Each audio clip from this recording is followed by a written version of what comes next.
Creatine for training. Training what? We're talking about jiu-jitsu, I'm assuming. Jiu-jitsu or weights. Well, there's a difference. Okay. So creatine is one of the best studied supplements probably ever for performance. It works.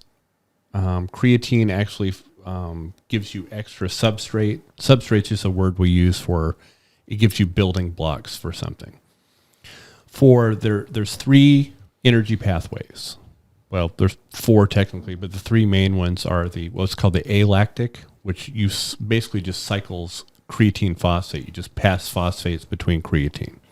Okay. And it lasts that's your first 10 seconds or so of like max exertion.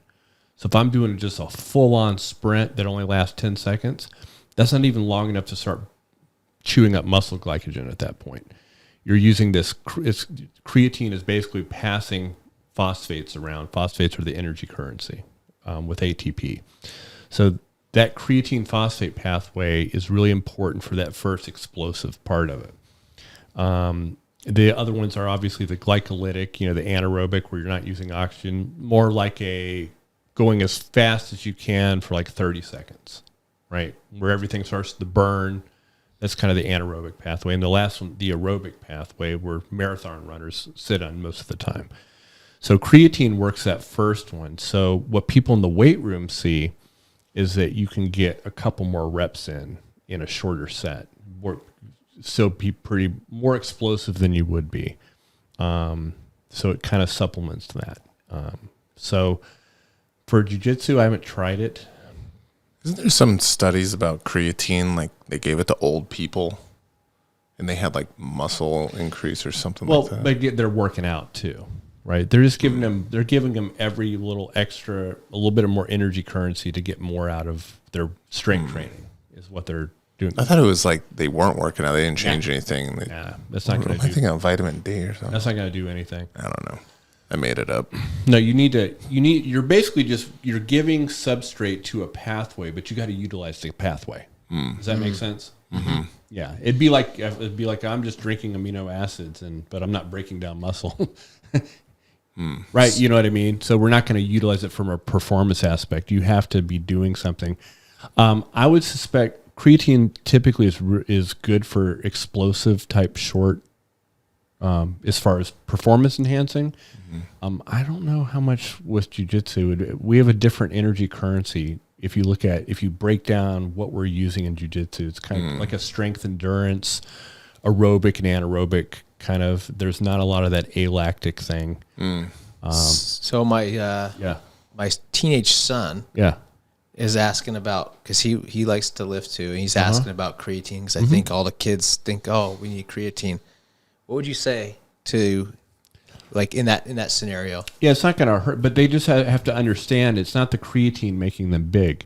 It's the creatine giving them a little bit of extra so they can get more of an input into their training. Right. So that's really all it's doing with that, but it's very well tolerated.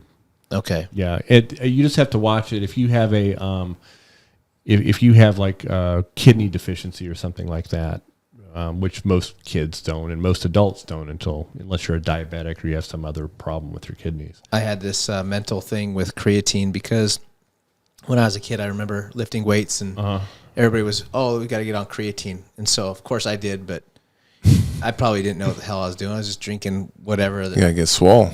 Dude, I did get swole on my neck. Yeah.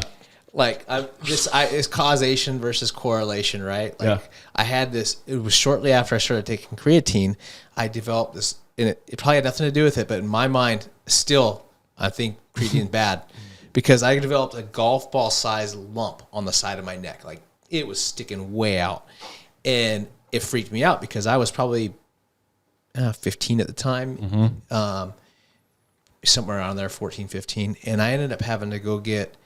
They did a needle biopsy on it because it was a swollen lymph node. Yep. Came back inconclusive. They ended up having to surgically remove it and biopsy it. And, they thought it was cancer or something, It was a kid. Well, those lymphatic type blood cancers are the most common in kids. Yeah.